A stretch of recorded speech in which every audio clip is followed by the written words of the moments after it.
My name is Claudia Solanes. I'm a member of the Robert Kennedy Human Rights Foundation.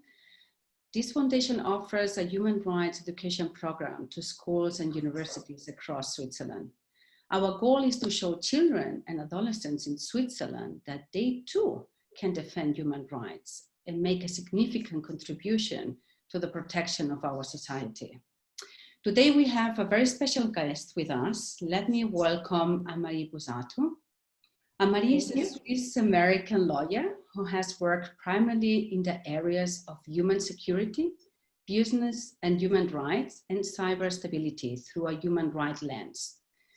Currently, Anne-Marie is working as director at Security and Human Empowerment Solutions, a new organization which is a values-driven initiative for bottom-up action, improving human security and development opportunities for international and national stakeholders and local communities.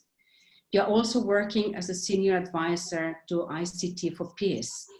Daniel Stauffacher, founder of ICT for Peace, connected us, and I'm very happy to have you here today with us. Thank you very much. I'm very happy to be here. Thank you. Let me start our conversation asking you, what is exactly human security and cyber stability? How will you quickly explain these areas to our audience? So I will try to quickly explain. Human security is a concept around the fact that basic security relies on the fact that human rights are respected. When we look at traditional discussions around security, it has traditionally been in a couch from the point of view national governments, national security, territorial security. But what has become more apparent recently is that as the government or country or region cannot really be secure if the human rights of the people on it are not protected. And also the fact that human rights violations will often lead to actual conflict. So it is one aspect of the security policy discussion. It's gaining more importance, and it's something that, you know, when we talk about human security, we're not just talking from a state perspective, but also from a human perspective. Mm-hmm. Cyber stability, it's another one of these terms that is, I think still the meaning is a little bit in flux, but it is settling around the same type of ideas of what do we need, what are the different components in our societies and in the whole, what you would call the internet ecosystem, all the different actors, government, private actors, academic, technical experts that are working together to make the internet work. Civil society, we have an important, all of us as users, we are an important part of this whole system. And so what, again, we realize just in a way as we're moving away from just a state idea of security to an idea of human security, is that cyber stability also emanates a little bit from the human security as well, of all of us who are using it. So we can judge whether or not these systems that are in place, all the different organizations that are operating on the internet, if they are working, if ultimately then the services we have are respecting our human rights. So as I said, I look at it from a human-centric point of view. I wouldn't say this is a textbook definition, but certainly these types of discussions are happening a lot right now. So. Fascinating. I'm sure there is a lot of interesting points there that we discuss even further.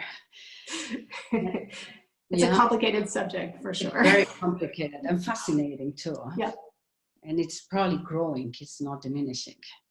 Oh, absolutely, absolutely.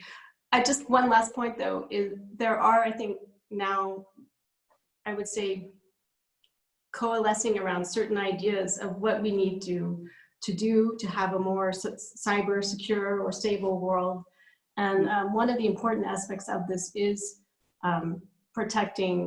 having an internet that you can trust in terms of technical aspects, as well as having places where people are safe and not being exploited, not having their human rights violated. So a lot of these discussions are underway right now. We'll see where they lead.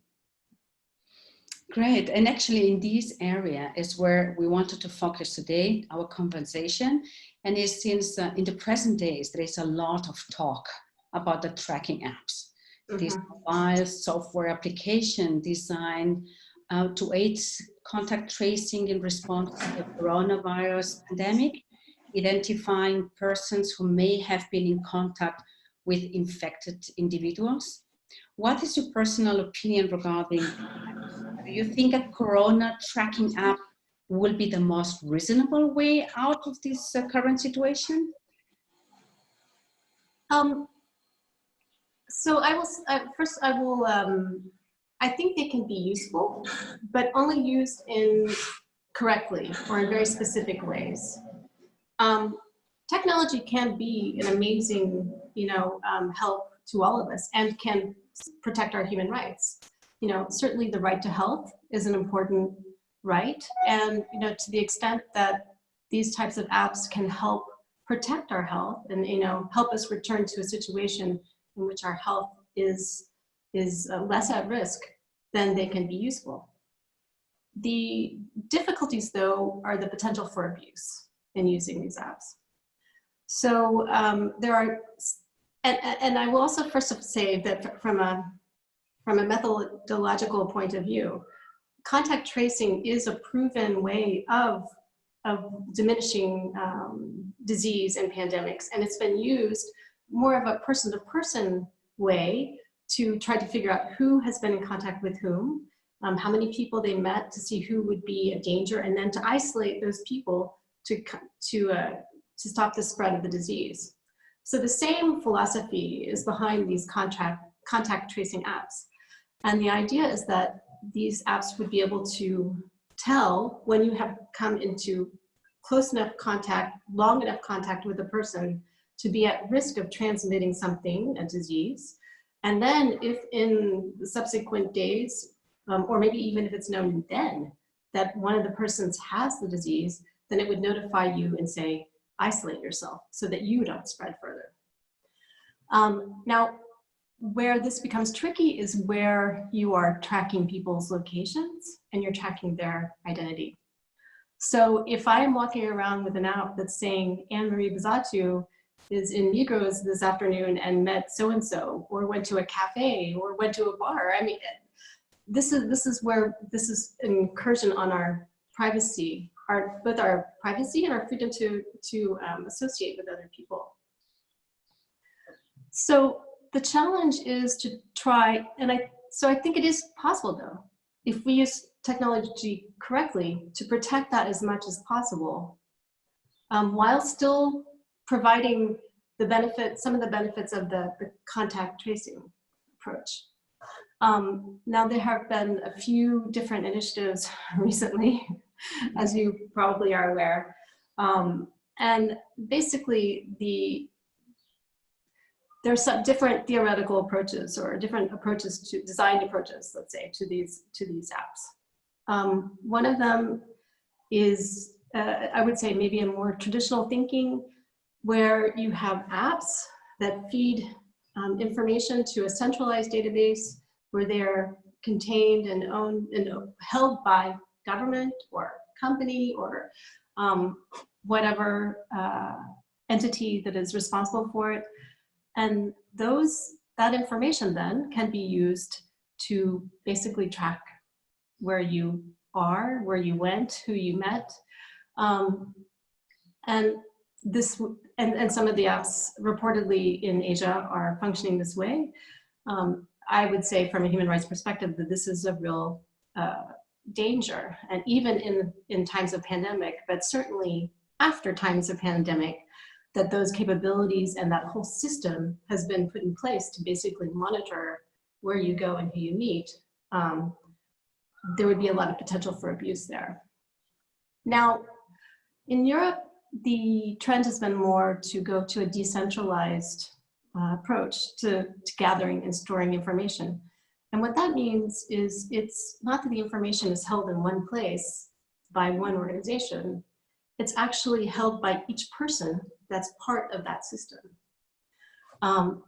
Now there are a couple of technologies, one in particular, the D3PT protocol, which is a way of generating and sharing, I think, if it's working the way they say, a minimum amount of information to, again, have some benefits of this contact tracing approach, but to protect identity. So in this protocol, this works that everybody has an app that they install on their phone. Right now, everybody, the idea is this would be on a voluntary basis. Mm-hmm. However, for these to be effective, you would have to have a significant percentage of the population installing them. So between 60 and 80% of the people who are out and using smartphones should have this installed and running on their phone. Nevertheless, the way that it works is that it generates a random ID, which is anonymous. It's not associated with your identity, but on the phone, it's generating a random ID every 15 minutes, so it's changing. And basically, the app would record when you come in contact with another phone close enough and long enough for there to be a possible transmission of a virus or disease. But it just takes a random ID from the other phone, and you take and it takes from your phone. So it exchange the codes.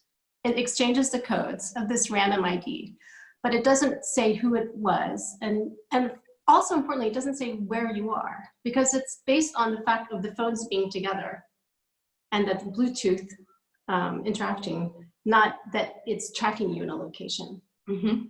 So then the idea is that if one of you would test positive, then you would have to self-report.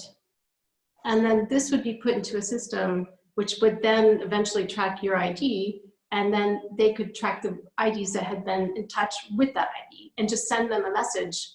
You were potentially exposed, again, without identifying them personally. So it would just be a message to them saying, this risk exists, and you should self-isolate, for example. But that means the person who is infected should proactive tell that they've been tested positive.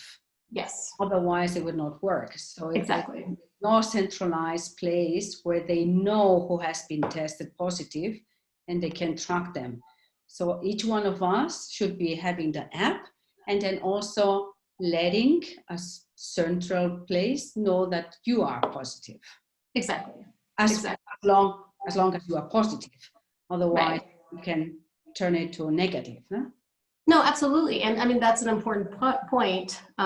Even as we are still learning about how this virus works, and we don't fully know all the things in terms of the incubation period or how long you are contagious, or nevertheless, these protocols would have a finite period of time that information would be stored on your phone, the different contacts that you had, and then it would be deleted. It should be deleted after, a couple of weeks or 30 days, or, depending on what we find is may be a reasonable time. Yeah. So. Yeah, and probably here comes an issue with the safety, if all this information will be really deleted when not needed anymore. So I know ETH Lausanne was in the beginning involved in this project together with many countries in Europe. And then now recently they have communicated they don't want to continue with this project. Do you know why? What were the concerns for Switzerland? Well, the concerns, as I understand them, is that the European project was similar, that it had a decentralized ID identification. However, once a person tested positive, then this would be shared with the authorities. And so the idea that this was not sufficiently protective of privacy. A number of the different European countries had, I think, different ideas of how they would like to handle this. And Switzerland ultimately said, we would prefer to not participate in that system or at least some of the entities that were participating, like ETH and OPFL, were saying, we think this is not protective enough of privacy rights. So is then Switzerland trying to find another solution in this area? So I understand, I read a report yesterday that they may try to partner with this initiative of Apple and Google,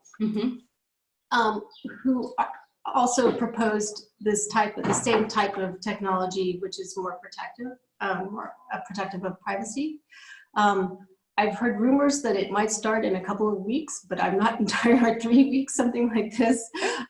Again, these are not necessarily confirmed, but there were some reports on that, to that effect. Now, I mean, but I do want to raise a couple of issues around that. I agree with that approach better. I think that's a more protective of privacy approach.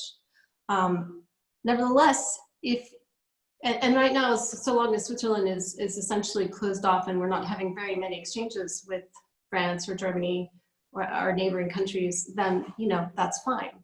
But, you know, as borders open up, I think some restrictions have already been relaxed, then we will come into contact with people from, you know, other countries, from these other countries that are on a potentially different protocol.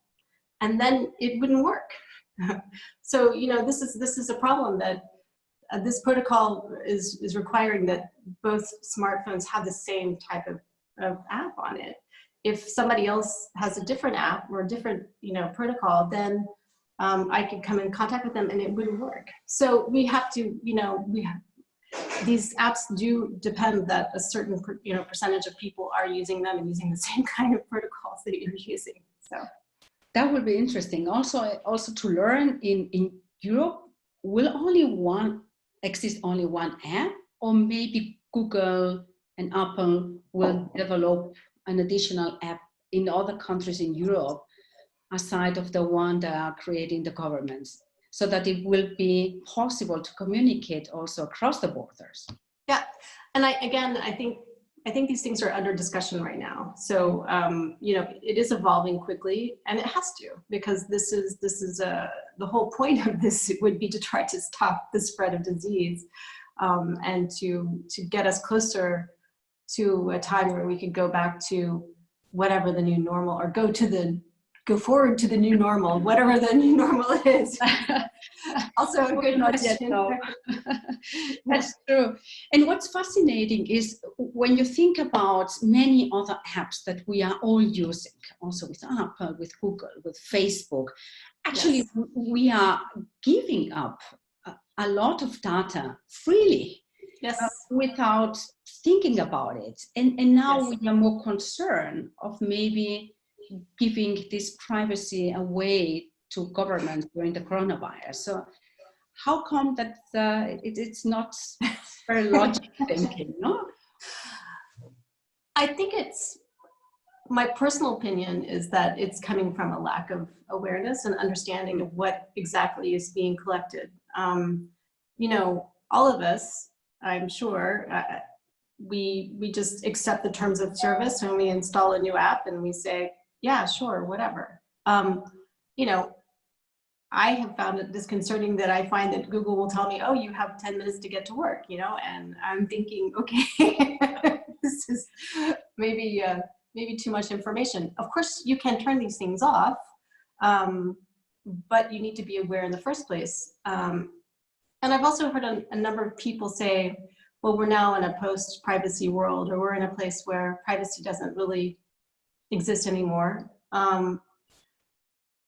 I think to some degree, we are sharing more information than we did before, but we are also, so many of us are doing it, that it's, you know, it's a vast amount of information. It's you know, it's to databases. But at the same time, these databases are being analyzed, absolutely. So don't think that just because it's a big pool that it's not, that people are not looking at, or some type of algorithm is not looking at that data. I think a lot of this is put through algorithms and different types of AI protocols, just to analyze the patterns and understand, you know, how people operate, and to try to predict as much as possible what they would be interested in. It just should be something I think that is discussed more openly, so that people have an idea, you know, that they don't just click on it except because they want to, you know, get the free email, but they actually just understand what comes with that. And you know, then you make a decision. Is the trade-off of my privacy for just maybe conveniences, is it worth it or not? Again, I don't think these things have been discussed you know, more widely, rather than just in a few communities that are concerned about this. So, and do you think there is a difference there depending on the generations? So young people don't feel the threat as maybe older generations, or is quite similar? So I believe with the coronavirus, many people react saying, that's fantastic. I want a tracking app that helps me stay healthy and safe. So I'm ready to give up most of my privacy if that helps me stay safe. The issue is, once the situation is passed and we are in this new normal, how can we make sure that all this data will be deleted? Well, I think that is a big concern. What is important is, I think, well, we need to be aware of these issues. And I also do think that if we had more discussions in which you had persons with different expertise, so let's say we had an immunologist or a virologist or a doctor, we had a technologist, we had a human rights lawyer, we had you know, a technical expert, we had civil society and human rights point of view, and they could actually explain to each other all the different, like, what does it mean? Even these kinds of conversations where you could then try to get a bigger picture of what does it mean? Because if you tell me, oh, okay, you're being tracked, your location, I'd be like, whatever. But I could imagine, and especially in other societies where that information, if it were shared with somebody who then wanted to use it for nefarious purposes, or to intimidate you, or to that wouldn't be okay. And you know, so long as we live in a open and, you know, for the most part, human rights protecting society, these things seem okay. But I think one of the reasons that you move away from that is when we give up those freedoms and those protections. So we, again, need to be aware. You asked, like, how do we know post-pandemic? I think that we do need to demand, all of us, that we have reliable information, that we understand what the situation is. So as I was saying, if you get experts that could work together, get exchange and explain, that would be one way to start to come up with that type of information. We also need to just be aware as consumers of information that we should take a second look at a news source if we have any, you know, try to think, okay, is this a partisan news source, or is this an impartial one? Is it, where's the funding for this news source coming from? What kind of, where are the sources that they're using?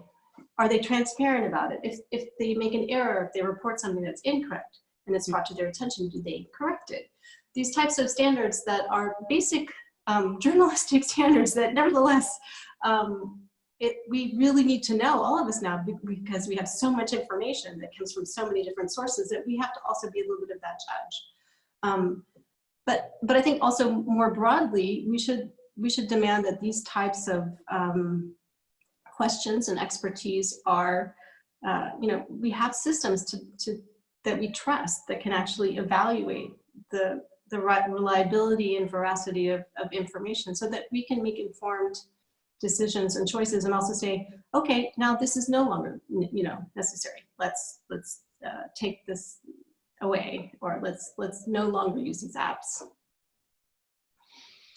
If talking to younger people, because we focus a lot on schools and university, which will you say are the main human rights which can be affected by the current situation? Which are the ones they have to be more aware of that might be in danger, or they need to recognize after the coronavirus is past? I mean, in a democratic society, I would say, again, rights to privacy, and meaning also, where do you go? Where's your location? Whom do you meet with? You know, that's also linked to the freedom of association, because even if governments are not tracking us, companies are, and this is something that we need to be, and they're using it for marketing and to send us ads that they think we want to buy things, or oh, you know, so this thing is nearby you and it's something that you would like. You know, these types of habits are being analyzed and recorded for a lot of purposes. Of course, if you're talking in a society where these rights are less protected, or where more totalitarian in nature, you know, where dissent is not really allowed, or then, you know, this type of information could be used against you if you're meeting with someone, or at a place that has been deemed a enemy of the state, or some type of so, you know, it can get dangerous. Yeah, so we just need to be aware of what we would be sharing, and it can be used, and also keep in mind what parties have an interest in knowing where we go, who we meet with, what are we doing, because then you start to understand what you're giving away and what you need to be paying attention to. And as a normal citizen, if you think that your data is misused, that they are not deleting it, that they are continually tracking you, how can you feel protected? Where do you go to ask, please, I just want to feel safe. I don't want to be tracked anymore. That's a really good question, and I'll tell you that one of the things that's being discussed, and the internet governance discussions, some of these are happening at the UN level, and also in other, say, multi-stakeholder initiatives and fora. You know, they're saying we need to have some type of independent place. Sometimes it's described as like a neutral help desk that you can go to and say, I'm having this problem, or I can't find this information, or I think this information is being tracked, you know, when it shouldn't be. Now, these things are not really in place yet. Certainly not on an international level. Now, that's not to say that on a national, or even, say, cantonal level in Switzerland, that there wouldn't be authorities that you could reach out to. But it would depend on who, first of all, is at what level it's being deployed, these technologies, and then who is doing it. To my knowledge, we don't have like specifically an office that you go to that's made exactly for that kind of complaint. Mm-hmm. Maybe something that we need to think about. Because I think this issue will grow. It will never go away, and it will never stay as it is, because it's too attractive. Everything what collects data, it's a huge business for many companies, and probably absolutely for governments. But and I don't see there that there is enough offer there for the citizenship to feel protected. No, and I think the other thing to keep in mind is companies and the platforms that have been delivering these technologies are way ahead of the policy people. They are way ahead. And you know, it's not always in their interest that policy and government people understand what they're doing. So again, I come back to this idea that I think is very important.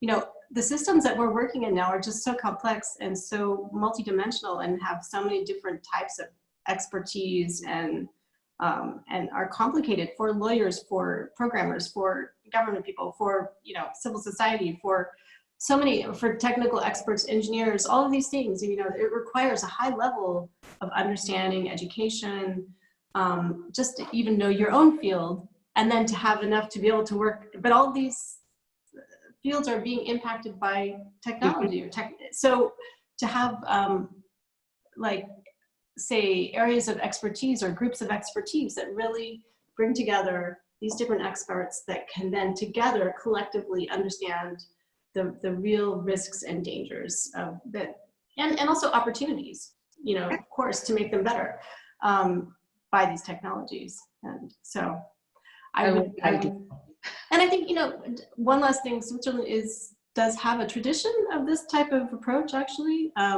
So, you know, I hope that these types of discussions can happen here. And very soon. Yes, exactly. Very soon too. So would you download such an app, tracking app? That's a good question. You know, I am relatively protective of my privacy. I think I would first of all probably try to understand a little bit more exactly how the app works technologically. What is the data that it really does take?